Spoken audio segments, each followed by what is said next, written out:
राधे राधे महाराज जी। महाराज जी, कोई एक काम मैं लगातार नहीं कर पाता तथा मन शांत नहीं रहता। इस कारण से मेरा और परिवार का बहुत नुकसान हो जाता है। और समस्या भैया यह है कि मन, वीर्य और प्राण तीनों का एक कनेक्शन है, एक ही कनेक्शन है।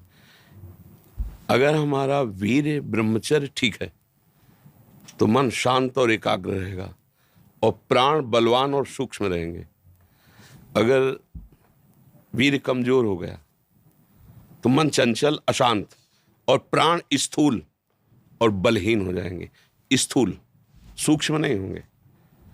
अब हमको मेन पॉइंट पर सुधार करना है, चाहे गृहस्थ हो चाहे विरक्त।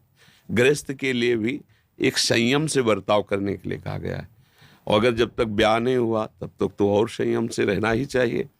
अगर हम लोग वीर्य का महत्व समझने लगे, ब्रह्मचर्य का, तो हमारा जीवन काफी संकटों से निवृत्त हो सकता है। अध्यात्म शक्ति वीर्य से ही प्रकट होती है। जब हम ब्रह्मचर्य से रहते हैं, भजन करते हैं, मान लो गृहस्थी में है, भगवान कश्यप जी 10,000 वर्ष तक ब्रह्मचर्य रहे। फिर उन्होंने माता विनता के गर्भ में, जानते हो कौन पैदा हो? भगवान गरुड़ जी पैदा हुए।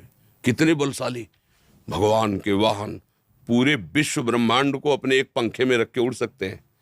10,000 वर्ष भजन किया तो फिर गरुड़ जी पैदा हुए। अगर गृहस्थी में भी है, संयम से रहकर भजन करके, फिर तो बुद्धिमान, ज्ञानवान, बलवान बालक पैदा होगा। मुझे लगता है ब्रह्मचर्य की तरफ से हमारे समाज की दृष्टि हटती चली जा रही है। मनोरंजन के भाव में वो ब्रह्मचर्य, इसलिए हमारा मन अशांत। बोलो, अब इस समय आप यौवन अवस्था में हो, इस समय तो उत्साह रग रग में रहता है, नहीं, चेतना रग रग में रहती है। हम नए बच्चों को देखते हैं उत्साहहीन, मतलब जैसे डिप्रेशन में हो। चेहरा देखकर ऐसा लगता है जैसे परेशान हो। क्यों परेशान है? क्योंकि आंतरिक जो शक्ति सपोर्ट करने वाली है नहीं। अब मन जिस विचार में फंसा देता है, बिना मतलब फंसाए, कोई भय नहीं, वो भय दे रहा है। कोई शोक का कारण नहीं, वो शोक दे रहा है, चिंता दे रहा है। किसी भी कार्य को करो, इतना संशय पैदा कर रहा है, पता नहीं काम सफल होगा कि नहीं सफल होगा, कहीं ऐसा तो नहीं हो जाएगा, कहीं ऐसा तो, वो अशांत रखता है। और जब ब्रह्मचर्य, ऐसा कैसे हो सकता है? बल है ना, अध्यात्म बल, शारीरिक बल की बात नहीं कहते। ऐसा कैसे हो सकता है? यदि एक बार ऐसा हुआ तो 1000 बार मैं प्रयास करूंगा और इस पर विजय। वो मतलब एक जिद्दी स्वभाव, एक निष्ठा, उसी से आती है, उसी से। ये जो संत महात्मा बड़े बड़े कष्टों को रौंद करके वो मेन पावर है। और हम लोग उससे, प्राण हमारे स्थूल हो गए, वासनात्मक, मन हमारा चंचल अशांत हो गया। क्यों? क्योंकि हमारा ब्रह्मचर्य ठीक नहीं है। अब उस पर किसी की दृष्टि नहीं जाती। अब ब्रह्मचर्य कैसे ठीक हो? हमारा संग ठीक नहीं, हमारा भोजन ठीक नहीं, हमारा दृश्य ठीक नहीं, हमारा श्रवण ठीक नहीं, गंदी बातें देखें, गंदी बातें सुने, गंदा विचार आए, गंदी क्रियाएं करें, फिर ब्रह्मचर्य कैसे रहा जा सकता है? अगर सुधार करो तो अभी बहुत बढ़िया समय है, कोई ज्यादा अवस्था तो हो नहीं गई। ब्रह्मचर्य का सुधार करो। हम सबसे कहते हैं व्यायाम करो। बिना शरीर को थकाए ब्रह्मचर्य को पचाया नहीं जा सकता। जैसे दंड बैठक, दौड़ भाग, व्यायाम किया, फिर आप भले गृहस्थ हो, फिर दिन भर कार्य करते रहो। 30 मिनट तो पूरे शरीर को ऐसा व्यायाम में रखो पसीना पसीना हो जाए।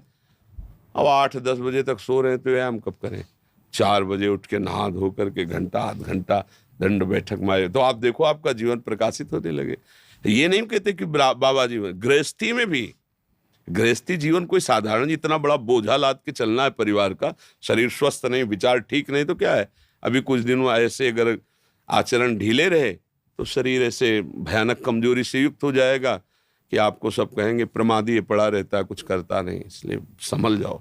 ब्रह्मचर्य ही परम तप है, ब्रह्मचर्य ही परम धन है, ब्रह्मचर्य परम एकाग्रता है।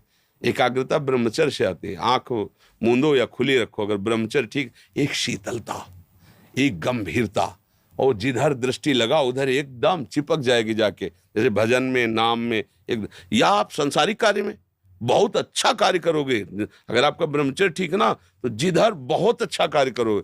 तो शरीर में दम ही नहीं है, यंत्र का जमाना हो गया है।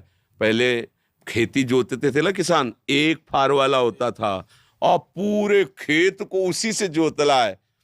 बलवान होते थे। 2 लीटर मठा और 8 रोटी पाए, बैल की जैसी ताकत।